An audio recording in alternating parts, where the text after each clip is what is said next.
3 நாட்களாக காணவில்லை என தேடப்பட்டு வந்த பெண் கொன்று புதைக்கப்பட்டிருப்பதை போலீசார் கண்டுபிடித்திருக்கின்றனர். கொலை குற்றத்தை கண்டுபிடிக்க காவல்துறையினருக்கு ஒரு சர்ச் ஃபாதர் துப்பு கொடுத்த கதை இது.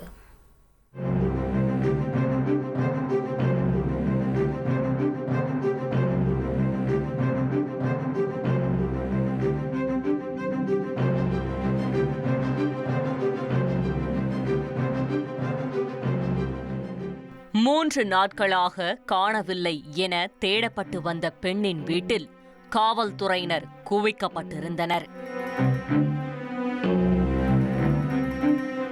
கிரைம் ஸ்பாட்டிற்கு ஒரு நடுத்தர வயதுடைய நபரை அழைத்து வந்த போலீசார் அவர் அடையாளம் காட்டிய இடத்தை தோண்டிய போது உள்ளே காவல்துறையினர் தேடி வந்த பெண் சடலமாக இருந்தது அனைவரையும் அதிர வைத்திருக்கிறது.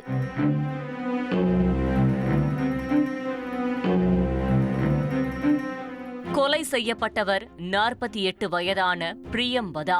தமிழக கேரள எல்லைப் பகுதியான பனச்சமூடு பகுதியைச் சேர்ந்தவர். சில ஆண்டுகளுக்கு முன்பு கணவரை பிரிந்த பிரியம்பதா இந்த சிறிய வீட்டில் தனிமையில் வாழ்ந்து வந்துள்ளார். இவருக்கு 2 மகள்கள் உள்ள நிலையில் ஒருவர் வெளிநாட்டிலும் மற்றொருவர் வெளியூரிலும் கணவருடன் செட்டில் ஆகி உள்ளனர். பனச்சமூடு அருகிலுள்ள முந்திரி ஆலையில் தொழிலாளியாக வேலை பார்த்து வந்த பிரியம்பதா சென்ற 12ஆம் தேதி வழக்கம் போல் வேலைக்கு சென்றுள்ளார்.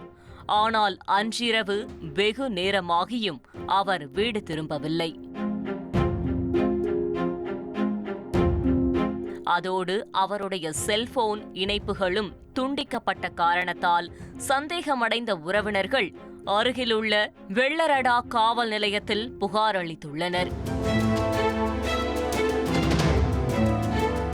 மாயமான பிரியம்பதாவை 3 நாட்களாக தேடி வந்த நிலையில் சென்ற சனிக்கிழமை அவருடைய பக்கத்து வீட்டில் வசித்து வரும் பெண் ஒருவர் அங்கு உள்ள சர்ச் பாதிரியாரிடம் ஒரு உண்மையை தெரிவித்துள்ளார்.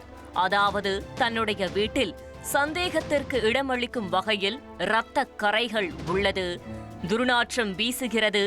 இதற்கும் மாயமான பிரியம்பதாவிற்கும் ஏதோ தொடர்பு இருக்குமோ என பயமாக உள்ளதென பாதிரியாரிடம் தெரிவிக்க அதிர்ந்து போனவர் உடனடியாக போலீசுக்கு தகவல் கொடுத்துள்ளார்.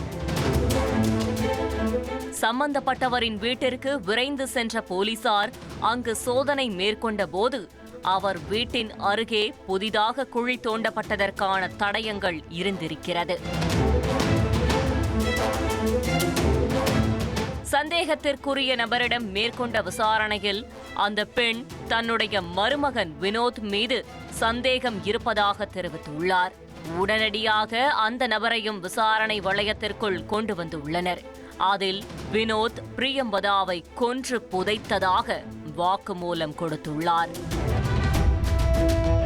கணவரை பிரிந்து தனியாக வாழ்ந்து வந்த பிரியம்பதாவிடம் பணப்புழக்கம் அதிகளவில் இருந்துள்ளது. அதன் காரணமாக வினோத் பிரியம்பதாவிடமிருந்து கடனாக சில லட்சங்கள் பணம் வாங்கியதாக தெரிகிறது. ஆனால் பேசியபடி அவர் அந்த பணத்தை திருப்பிக் கொடுக்காமல் தொடர்ந்து இழுத்தடித்திருக்கிறார். ஒரு கட்டத்தில் கொடுத்த பணத்தை திருப்பி கேட்டு பிரியம்பதாவின் டார்ச்சர் அதிகரித்த காரணத்தால் அவரை கொலை செய்யும் முடிவிற்கு வந்திருக்கிறார் வினோத். சம்பவம் நடந்தன்று பிரியம்பதாவிடம் பணம் கொடுப்பதாக கூறி அவர் வீட்டிற்கு அருகே இருந்த மாமியார் வீட்டிற்கு அழைத்துள்ளார்.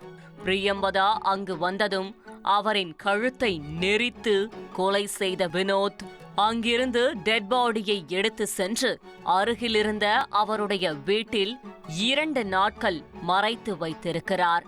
இந்நிலையில் வினோத் வீட்டிற்கு சென்ற மாமியார் அவரிடம் துர்நாற்றம் வீசுவதாக தெரிவிக்கவும் உஷாரான கொலையாளி ஊதுபத்தி மற்றும் சாம்பிராணி வாங்கி வந்து போட்டுள்ளார்.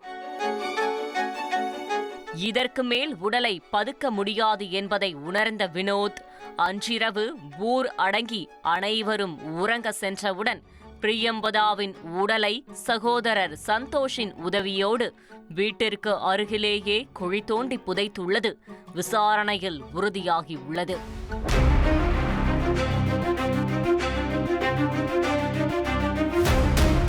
நடந்த சம்பவம் தொடர்பாக கொலை வழக்கு பதிவு செய்த போலீசார் வினோத்தையும் அவருடைய சகோதரர் சந்தோஷையும் கைது செய்து சிறையில் அடைத்துள்ளனர். உங்கள் தந்திவன் தொலைக்காட்சியில் CID சகுந்தலா வெள்ளிதோறும் இரவு 8 மணிக்கு காணத் தவறாதீர்கள்.